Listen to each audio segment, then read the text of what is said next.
सनातन धर्म और वेद पुराणों के अनुसार धरती पर ऐसे 7 चिरंजीवी हैं जो या तो शापित या फिर किसी वरदान के कारण इस धरती पर आज भी विद्यमान हैं। ये सभी चिरंजीवी महान दिव्य शक्तियों से संपन्न हैं। ये सभी देव पुरुष अमर हैं। चिरंजीवी का अर्थ होता है अजर अमर। शास्त्रों में 7 चिरंजीवी जिन देवों का वर्णन मिलता है उनमें असुर राजा बलि, विभीषण, हनुमान जी, भगवान परशुराम, अश्वत्थामा, महर्षि व्यास और कृपाचार्य शामिल है। आइए जानते हैं इन देव पुरुषों के बारे में। कौन है ये देव पुरुष और क्यों और कैसे इन्हें चिरंजीवी होने का वरदान मिला। असुर राजा बलि। कहा जाता है कि असुरों के राजा बलि महान दानवीर थे। अत्यधिक शक्तिशाली होने के कारण उन्होंने शीघ्र ही स्वर्ग पर अपना अधिकार जमा लिया, जिससे सभी देवता चिंतित हो गए और वे मदद के लिए भगवान विष्णु के पास पहुँचे। तब भगवान विष्णु ने उन्हें मदद देने का आश्वासन दिया और पृथ्वी पर उन्होंने वामन अवतार लिया। राजा बलि के जब घर पर यज्ञ हो रहा था उस समय वामन रूपी भगवान विष्णु उनसे 3 पग भूमि दान के रूप में मांगने जा पहुँचे। दानवीर राजा बलि ने उन्हें 3 पग भूमि देने का वचन जैसे ही दिया, तभी भगवान वामन ने 2 पग में धरती और स्वर्ग नाप लिया। जब तीसरा पग देने के लिए राजा बलि के पास कुछ नहीं बचा तो उन्होंने भगवान वामन का पैर अपने सिर पर रख दिया। असुर राजा बलि की ऐसी दानवीरता देखकर वामन रूपी भगवान विष्णु अत्यंत प्रसन्न हुए और उन्होंने बलि को पाताल लोक का राजा बना दिया। माना जाता है कि राजा बलि आज भी पाताल लोक में जीवित हैं और चिरंजीवी हैं। अश्वत्थामा। अश्वत्थामा महाभारत काल का एक ऐसा महत्वपूर्ण योद्धा था जिसने अपने पिता द्रोणाचार्य की मृत्यु का बदला लेने के लिए पांडवों के किले में हाहाकार मचा दिया। भगवान श्री कृष्ण से उन्हें श्राप मिला जिसके कारण वे आज तक इस धरती पर भटक रहे हैं। कहा जाता है कि महाभारत का युद्ध समाप्त होने के बाद अश्वत्थामा ने क्रोधित होकर पांडवों के सभी पुत्रों का वध कर दिया। अपने पुत्रों की हत्या से दुखी होकर जब पांडव अश्वत्थामा का पीछा कर रहे थे तब अश्वत्थामा ने बचने के लिए ब्रह्मास्त्र चला दिया। ब्रह्मास्त्र का ज्ञान पूरा न होने के कारण अश्वत्थामा उसे वापस नहीं ले सकता था, जिसके बाद उसने उसकी दिशा बदलकर अभिमन्यु की पत्नी उत्तरा के गर्भ में पल रहे बच्चे की ओर कर दी। ये सब देखकर श्री कृष्ण अत्यंत क्रोधित हुए और उन्होंने अश्वत्थामा के माथे पर लगी मणि निकाल ली और मणि के बाद उनके माथे से रक्त निकलने लगा और इस भयंकर पीड़ा से वे करहा उठा। तब भगवान श्री कृष्ण ने उनसे कहा कि तुमने अपना बदला लेने के लिए पांडवों के समूल वंश का नाश करने का प्रयास किया जो क्षमा योग्य नहीं है। इसलिए भगवान श्री कृष्ण ने उन्हें 3 वर्ष तक भटकते रहने का और चिरंजीवी होने का श्राप दिया। इसलिए अश्वत्थामा 7 चिरंजीवियों में गिने जाते हैं।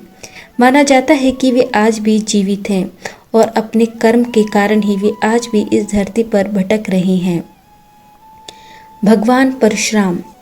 परशुराम जी भगवान विष्णु के छठे अवतार माने जाते हैं। परशुराम जी का जन्म सतयुग में बैसाख माह के शुक्ल पक्ष की तृतीया को हुआ था।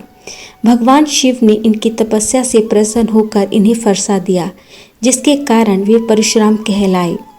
इन्हें भगवान विष्णु का रुद्र अवतार माना जाता है। इनका जन्म पृथ्वी से बुरी शक्तियों के नाश करने, विनाशकारी और अधर्मी राजाओं का समूल नाश करने के लिए हुआ था। माना जाता है कि वे आज भी इस पृथ्वी पर सशरीर हैं। पौराणिक कथा के अनुसार महेंद्रगिरी पर्वत पर आज भी भगवान परशुराम तपस्यारत है और जिस समय भगवान विष्णु के 10वें अवतार कल्कि का जन्म होगा उस समय भगवान परशुराम ही उन्हें सभी कलाओं में शिक्षा देकर परिपूर्ण बनाएंगे। भगवान परशुराम को त्रेता काल में राम के युग में भी देखा गया और द्वापर युग में श्री कृष्ण के काल में भी। वे कल्प के अंत तक इस धरती पर बने रहेंगे। हनुमान जी। हनुमान जी को चिरंजीवी भी कहा जाता है। हनुमान जी श्री राम के अनन्य भक्त थे। अशोक वाटिका में माता सीता को जब हनुमान जी ने श्री राम की निशानी अंगूठी दी थी तब माता सीता ने हनुमान जी को चिरंजीवी होने का वरदान दिया था। कहा जाता है कि जब प्रभु श्री राम ने देवलोक में जाने का निर्णय लिया तो हनुमान जी बहुत आहत हुए और उस समय उनकी इस दशा को देखकर प्रभु श्री राम ने उन्हें गले से लगा लिया और कहा कि धरती पर आने वाला कोई भी जीव अमर नहीं है, लेकिन तुम्हें सीता से यह वरदान मिला है। ऐसा इसीलिए क्योंकि जब तक तुम इस धरती पर रहोगे तब तक मेरा नाम यानी राम का नाम लिया जाएगा, तब तक राम भक्तों का उद्धार तुम्हारे ही द्वारा संभव होगा। अपने प्रभु के मुख से ऐसी बातों को सुनकर हनुमान जी ने उनकी आज्ञा मान ली। यही कारण है कि हनुमान जी आज भी इस धरती पर वास करते हैं और भगवान राम के भक्तों की तकलीफ़ों को सुनते हैं और उनके दुख और समस्याओं को भी हरते हैं। विभीषण। रावण के छोटे भाई विभीषण को भी चिरंजीवी होने का वरदान प्राप्त था। विभीषण ने अपने भाई रावण के विरुद्ध जाकर सत्य का साथ दिया था। प्रभु श्री राम ने लंका विजय के पश्चात विभीषण को लंका का राजा बनाया। कृपाचार्य। महाभारत काल में कौरवों और पांडवों के गुरु में कृपाचार्य थे। वे परम तपस्वी ऋषि हैं। अश्वत्थामा के मामा और कौरवों के कुलयुग गुरु थे। कृपाचार्य ने महाभारत का युद्ध कौरवों की तरफ से लड़ा, लेकिन निष्पक्षता के साथ लड़ा, इसीलिए इन्हें अमरता का वरदान मिला। ऋषि व्यास। महाभारत जैसे महाग्रंथ की रचना करने वाले व्यास ऋषि पराशर एवं सत्यवादी के पुत्र थे। वे सांवले रंग के थे और यमुना के बीच स्थित एक द्वीप पर उत्पन्न हुए थे।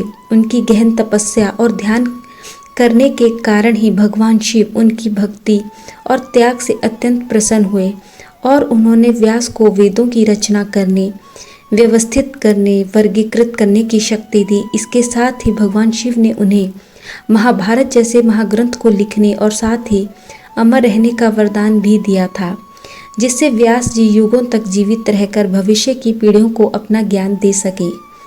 कहा जाता है कि यदि आप इन 7 चिरंजीवियों का नित्य स्मरण करें तो आपकी आयु दीर्घायु हो सकती है। इसके अलावा ऋषि मार्कंडे को भी अष्ट चिरंजीवी के रूप में याद किया जाता है। ऋषि मार्कंडे भगवान शिव के परम भक्त थे। उन्होंने भगवान को प्रसन्न करने के लिए कठोर तप किया और महामृत्युंजय मंत्र की रचना की। उनकी भक्ति और दृढ़ संकल्प को देखकर भगवान शिव उनके सामने प्रकट हुए और यम को पराजित करके उन्होंने मार्कंडे को जीवन दान दिया। साथ ही उन्होंने उन्हें अनंत जीवन अर्थात चिरंजीवी होने का भी वरदान दिया।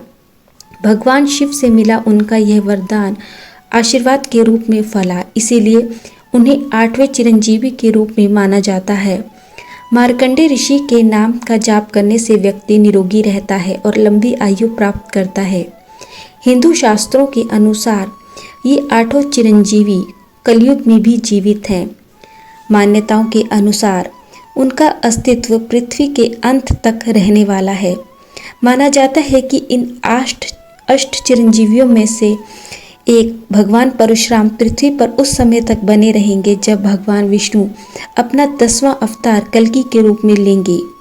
वे भगवान कल्कि के गुरु होंगे और उन्हें युद्ध की शिक्षा देंगे।